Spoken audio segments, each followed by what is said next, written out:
time you slowly pull it on the red ribbon around your neck. And Jenny's head fell off. Oh no, Jenny! Our students get most of their information from the media, from movies, from TV, from their iPod, from YouTube. They're not reading books like we think they are. And yet we spend 90% of our time in school teaching them to read and comprehend text. Now, I'm a literacy coach. We've got to do that. But at the same time, we need to be giving them some skills to understand media messages and to think critically about those media messages being thrown at them. One of the best ways to do this, and why I think we do video production, is that by making a movie, by making decisions about shots that you put into your own movie, you can then think critically about shots that other people chose in their production. It's a way of getting into media from the inside out and deconstructing it by constructing it. So in the same way that we use writing to teach reading comprehension, we use video production to teach media literacy. Everything that you put into your movie, from titles to music to transitions to shots that you choose, everything that you do should support the telling of your story.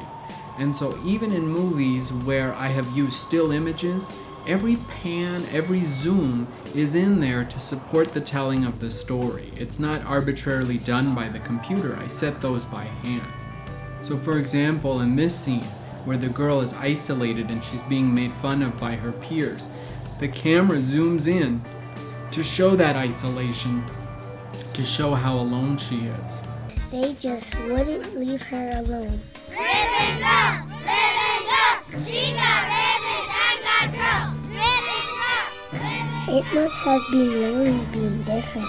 So how do you choose shots? How do you know where to set up the camera? What you want to do is you want to vary it. Sometimes the camera is far away, sometimes the camera is closer.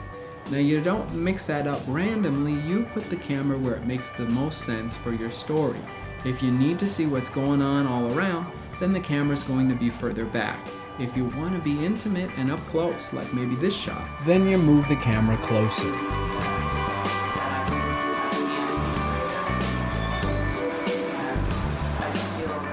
You can also vary the height of the camera. So notice here the cat is shot from down below to make her look more intimidating. And here the mice are not only shrunk, they are shot from a higher angle to make them look small. And so everything that you put in front of the frame, as a director, you're making decisions about.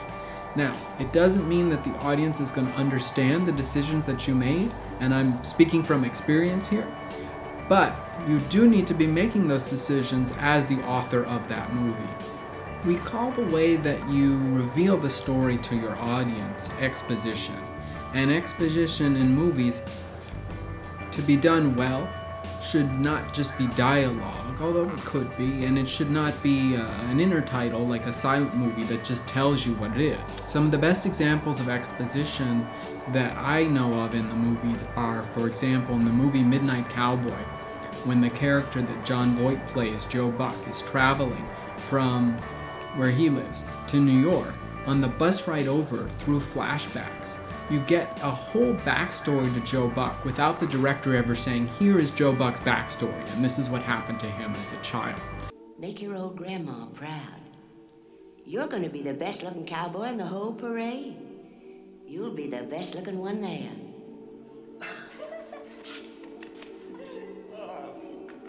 Bye, honey. I'll leave a TV dinner in the fridge. Your old grandma got herself a new beau. Bye now. Excuse me, mister. That sets up the whole character so that by the time he gets to New York, you know all about him.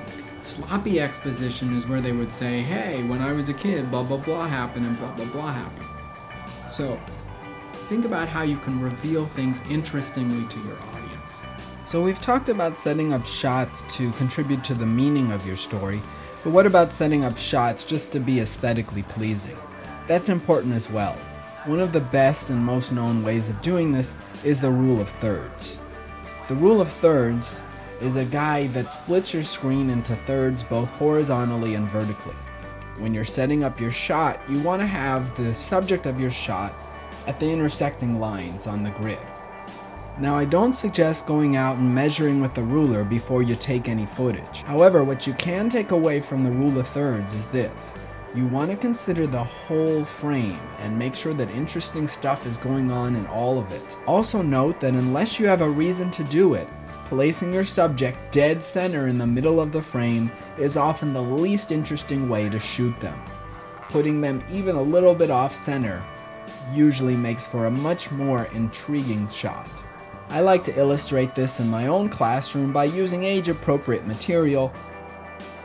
Notice that the characters and the choreography are all positioned according to the rule of thirds.